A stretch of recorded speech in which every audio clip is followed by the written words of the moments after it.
The chandeliers sparkled like stars suspended above the chaos. Anaya gripped the edge of her champagne glass, fingers trembling.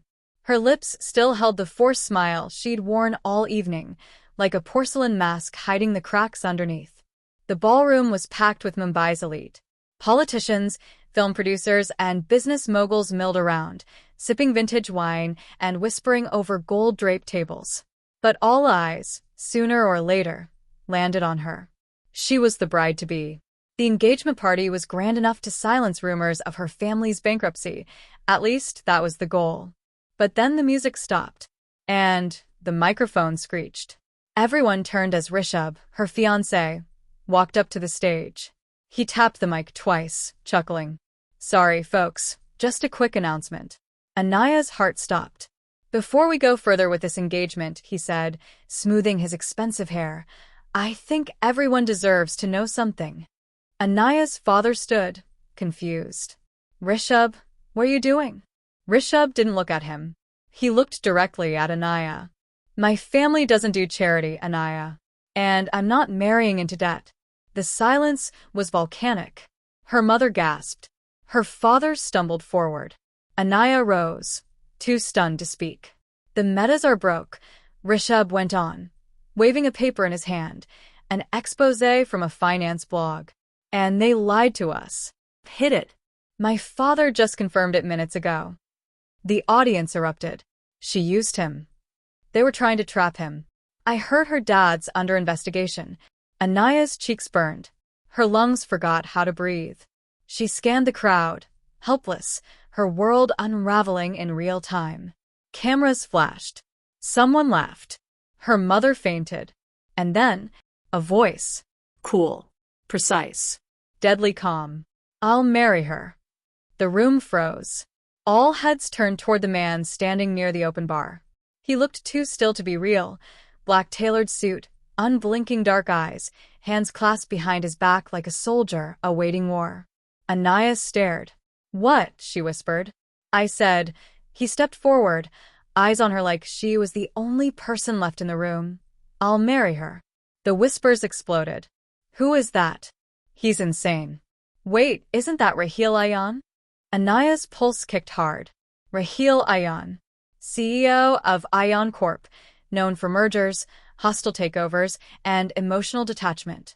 A man rumored to fire executives with a glance. Why was he here? Raheel's gaze never left her face. "She deserves better than this circus," he said, voice steel-edged. "And I never make offers twice." Rishabh laughed, trying to save face. "This isn't a business deal, Mr. CEO." Raheel's expression didn't change. "To men like you, everything is." Anaya's knees buckled under the weight of it all. Her family's ruin, the betrayal, the shame. Now this stranger offering her an escape. "But why?" She looked at him again. His face gave nothing away. He wasn't offering kindness. He was offering control. Safety, maybe, but at a cost. "Why would you do this?" she asked, voice barely above a whisper. His jaw tightened. "Because I can." Everyone waited for her to collapse, to beg, to cry. But Anaya Mehta did none of those things. She lifted her chin. Her voice rang out, strong and clear. "Fine. Let's sign now." A collective gasp rippled through the hall. Even Raheel blinked once, just once, at her boldness. She stepped off the stage, every eye tracking her like a hawk. She moved past Rishabh, past judgment, past fear, toward the man who had just changed her life, toward the stranger who would become her husband. The ink hadn't even dried before Anaya felt her soul shrink. The marble walls of the private city registrar's office echoed with an eerie stillness. The glittering chaos of last night's engagement party disaster had evaporated into silence. No music, no whispers, just the sharp scratch of a pen against paper. Anaya sat across from him. Raheel Ayan. Now legally, her husband. He hadn't looked at her once since they entered the building. He'd walked ahead, spoken only when needed, and signed the marriage papers like he was finalizing a hostile merger. A line across the dotted page. No vows. No ring. No warmth. Just silence and legalities. Congratulations, the clerk said, almost nervously, sensing the cold current between them. Anaya stood slowly. Her legs felt like they belonged to someone else. Is that it? She asked, voice thinner than she intended. Raheel nodded. That's it. He checked his watch like he had a boardroom to get to. And maybe he did. The ride to his penthouse was quiet. Not just in sound but in air, energy, atmosphere. Raheel sat beside her in the back seat of a sleek black Maybach, eyes on the city outside. His profile was flawless, carved from ambition and frost. Anaya watched the skyscrapers blur past the window, her hands folded in her lap. The silence between them throbbed with unspoken questions. Why did he marry her? What did he want? And who exactly had she just given her life to? She turned to him finally. So this is real, then? Just like that. His voice was calm, clinical. We're legally married. You'll be taken care of. Your family's debt will be handled. You'll stay with me for a period of 6 months. She blinked. 6 months. Raheel didn't turn to her. After that, we'll annul. Quietly. No press, no noise. You walk away clean. Richer. I get what I need. Her jaw clenched. Which is? He finally met her gaze. His eyes were unreadable. Convenience. Something splintered in her chest. His penthouse was perched atop the tallest building in South Mumbai. Glass walls. Chrome finishes. A place that looked like it had never known a single moment of warmth. He gestured toward a room down the hallway. That's yours. She stared at him. Separate rooms? I don't do entanglements, he replied simply. You're not here for love. The words hit harder than she expected. And still, she held her chin high. Neither are you. So, let's make that clear. For a flicker of a second, Raheel's jaw tensed. But he said nothing. Just turned and walked into his study, the door closing with a final, definitive click. Alone in the unfamiliar room, Anaya let out the breath she'd been holding since the registrar's office. She sat on the edge of the impossibly soft bed, still in the ivory sari she wore at the engagement party. It had once shimmered with hope. Now it felt like fabric sewn from ashes. Her phone buzzed. Papa. Thank you, Beta. I don't know how to ever repay you. Anaya's eyes welled. This wasn't a wedding. It was a transaction. And she had sold herself to save her family. But somewhere deep inside, something colder stirred. Not regret. Not weakness. Resolve. If Raheel Ayan thought she was a pawn in some unspoken game, he was about to learn that she didn't break. Not quietly. Not at all. That night, she stood in the kitchen at midnight, craving water and clarity. The penthouse was silent, bathed in moonlight pouring through floor-to-ceiling windows. Then she heard it, muted voices. She followed the sound to the study. The door was slightly ajar. Raheel was on a call. His voice was low, sharper than it had been with her. She's in. Proceed as planned. Silence. Then, no. She doesn't know anything. Yet. Anaya froze. Her breath caught like a punch to the chest. What doesn't she know? What plan? Who was he talking to? The door creaked under her weight. Raheel's eyes snapped up. Their gazes locked through the sliver of space between them. For the first time, he looked truly human. Surprised. And maybe afraid she had heard too much. Anaya didn't sleep that night. She lay awake staring at the glass ceiling above her bed. Yes, ceiling. Everything about this penthouse was made to intimidate, to remind you were beneath power. But it wasn't the luxury that kept her restless. It was his voice. She's in. Proceed as planned. She doesn't know anything. Yet. Those words looped in her head like a warning bell. What was this plan she'd unknowingly walked into? And why had Raheel picked her? She got up before dawn, tied her hair into a sharp bun and walked into the kitchen to make coffee, mostly to feel like she still had control over something. To her shock, Raheel was already there. No suit, no mask, just in a dark t-shirt, sleeves pushed up, making black coffee like an ordinary man. But Raheel Ayan was anything but ordinary. Didn't peg you for a morning person, he said, not looking at her. She ignored the tension clamping her chest. Didn't peg you for someone who drinks coffee with both hands. He looked up, surprised, and for the briefest moment, his lips twitched. A half smile. Gone in an instant. I had a late night, he said, turning away. She decided not to ask about the call. Not yet. But her eyes studied him like a puzzle. His walls weren't just emotional, they were tactical. Placed like chess pieces. And she needed to know the game. So, she said, cool and curious, what exactly do you need me for in this arrangement? His gaze flicked to hers. Your name. That's not an answer. Legally, it is. She placed her cup down with force. You married me to protect my family from ruin. You said it was convenient. But last night, what were you really talking about? The air in the kitchen tightened. Raheel looked at her fully now. His eyes were darker than they should have been for someone standing in morning light. You don't want to get involved in things that could bury you, he said softly. And I won't let you. Let me, she repeated, voice rising. You married me. You don't get to draw the line afterward. His expression flickered. You want the truth? I want the respect of being told it. He stared at her like he was weighing the cost of revealing too much. Then, I married you to block a merger. What? My company was about to be infiltrated by a rival through a board vote. One of the voting stakeholders only recognizes married board members as eligible for succession. You gave me the leverage to shut it down legally permanently. Anaya blinked. So, this whole thing was about corporate politics? He nodded once. And your father's debt was easy enough to clear. A calculated win-win. She exhaled sharply. You used my humiliation like a business loophole. Raheel's jaw clenched. You said yes. Because my family was crumbling. You offered a lifeline, not a ledger. Silence crashed between them like thunder. And then, Raheel's voice dropped, quiet and rough. If you want out, say it. I'll transfer the assets to your father's name, and we'll dissolve the marriage by the end of the week. Anaya stared at him. His offer was real. Clean. Sharp. But somewhere inside her, something refused.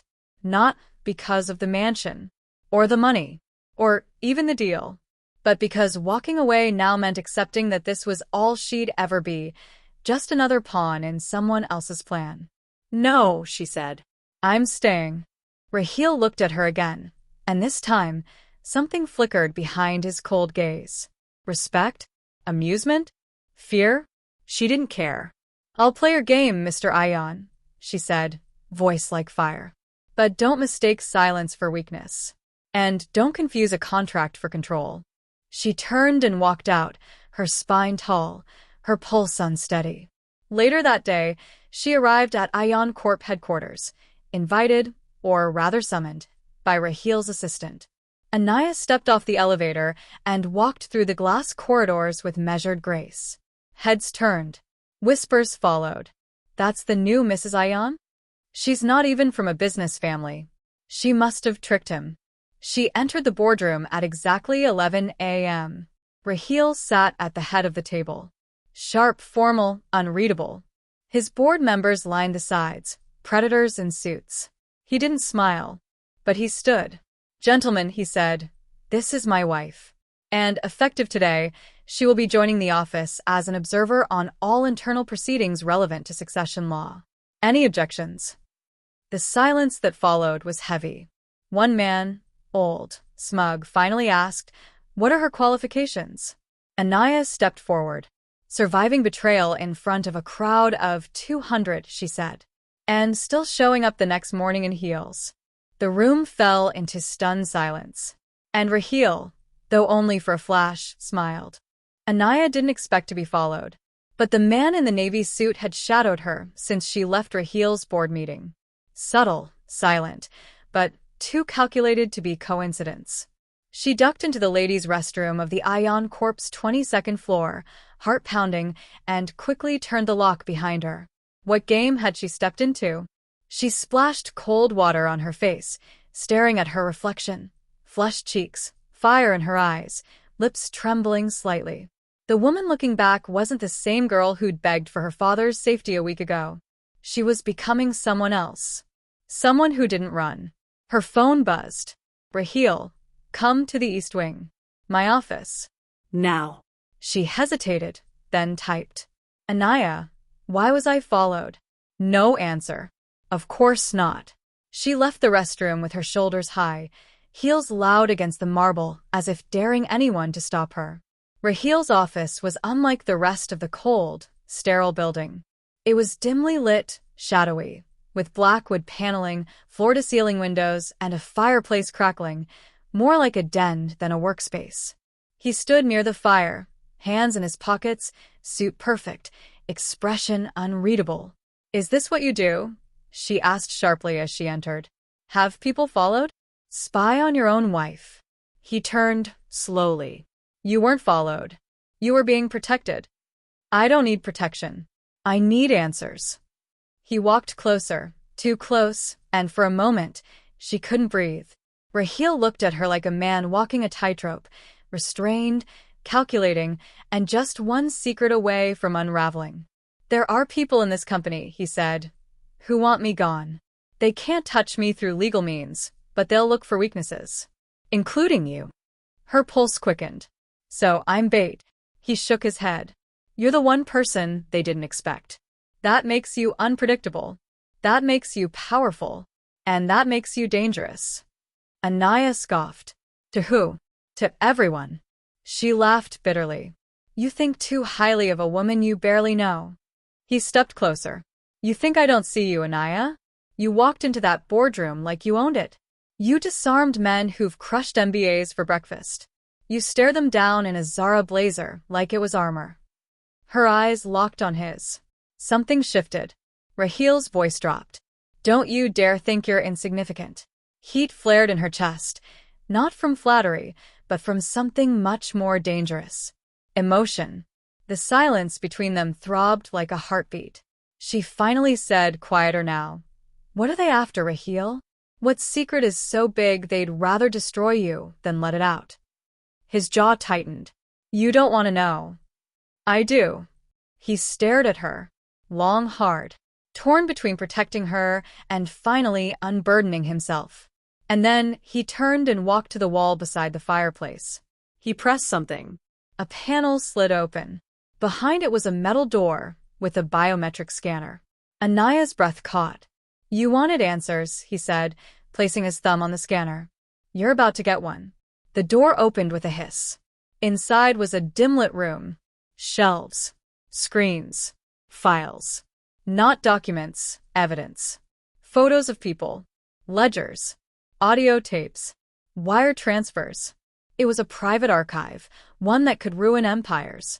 This, he said, is what I've spent the last 4 years collecting. Evidence of corruption in the conglomerates that tried to bleed this city dry. Her voice trembled. Why hide this? Because going public would destroy more than just the guilty. Thousands of jobs. Entire industries.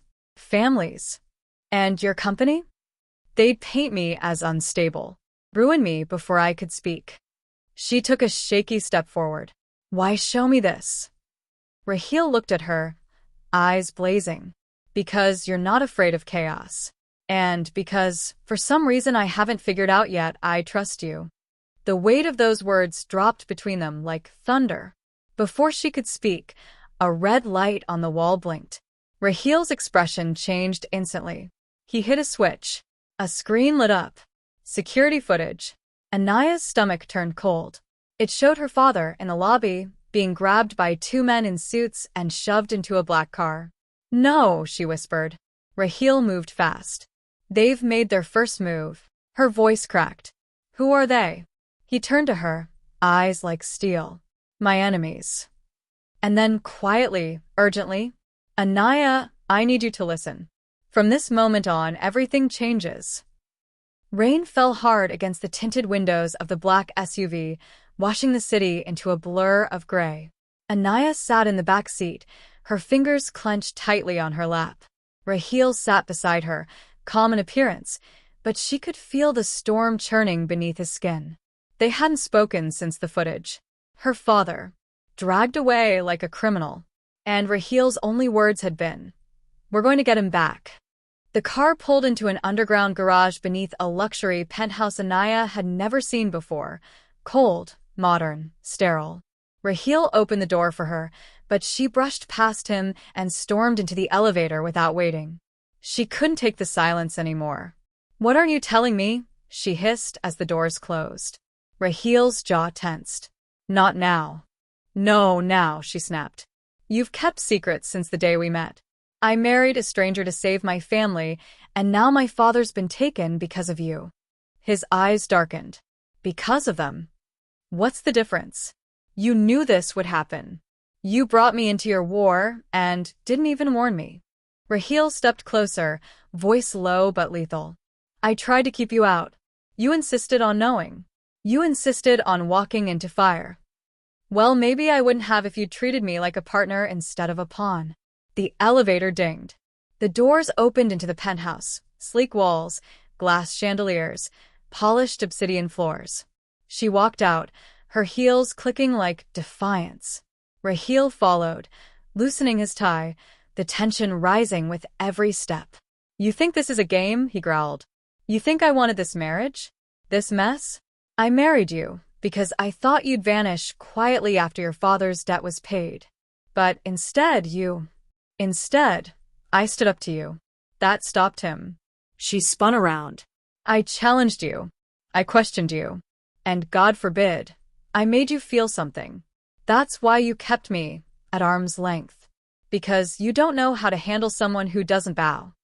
Raheel's breath caught. Anaya's voice cracked now, emotions spilling over. "You want the truth? I didn't just marry you to save my family. I hoped, maybe, just maybe, this could be something real. That behind your power and arrogance, there might be a man who—" She broke off. Raheel's eyes flickered. "Say it." "No." "Say it, Anaya." She stared at him, vulnerable and furious. That there might be a man who needed someone. Silence stretched between them like a drawn bowstring. Then he said hoarsely, "I do." The admission left them both stunned. But before either could speak again, Raheel's phone buzzed. One glance at the screen, and he turned pale. "They're moving your father." Anaya rushed to him. "Where?" He swiped on the screen, voice turning sharp, businesslike. "Dockyard. Sector 12. No CCTV. They're transferring him before sunrise." "Why?" she asked. "Why now?" Raheel's jaw clenched. "Because they think I'm weak. Because they saw me with you and assumed you're my blind spot." Anaya looked him in the eye. "Are they right?" His lips parted, but he said nothing. Instead, he pulled out a drawer from the console by the wall. Inside, a loaded pistol. "Wait, what are you doing?" she gasped. "Ending this." "No, Raheel, listen to me. This isn't the answer." He stopped, met her gaze, torn. Then, for the first time, she saw it, the raw pain behind his control. "They killed my brother," he said quietly. 8 years ago. And they covered it up like he never existed. Anaya's breath hitched. "That's why you built Ion Corporation." He nodded. "To expose them. But it's cost me everything. And now they've taken your father to break me." She reached out, her hand brushing his arm. "Then don't let them. Don't lose yourself. We do this smart. Together." Their eyes locked. Something shifted. War softened into alliance. Rage tempered into something deeper. Then Raheel handed her the phone. "Read the address out loud." She did. He met her gaze. "You're coming with me." She blinked. "What?" "You said you wanted to be a partner, not a pawn. Prove it." Her heart pounded, but she didn't hesitate. "I'm in." They stood together in the doorway of his penthouse, rain pouring outside, storm waiting. And as the elevator descended, Anaya whispered, "After tonight, nothing will be the same, will it?" Raheel looked at her with something like regret, and something deeper, unspoken. "No," he said. "Nothing." The cold night air hit Anaya like a slap when she stepped out of the black SUV, her breath fogging in the dim light of the abandoned dockyard. The wind smelled like rust, salt, and something more metallic, fear. Her heels crunched against broken glass. She should have been scared. But all she felt was rage. Somewhere inside that warehouse, her father was being held like leverage. Somewhere in the dark, the men who destroyed her family's peace thought they could control her life with money and silence. They were wrong. Rahil's hand brushed her lower back as he scanned the shadows. He was in full CEO mode now, no trace of the broken man from their penthouse standoff. Dressed in a black jacket and gloves, he looked like vengeance with a heartbeat. "You sure you want to be here?" he asked without looking at her. She didn't hesitate. "I need to look them in the eye." He didn't argue. The signal came through his earpiece. 2 guards. East side entrance. Moving in.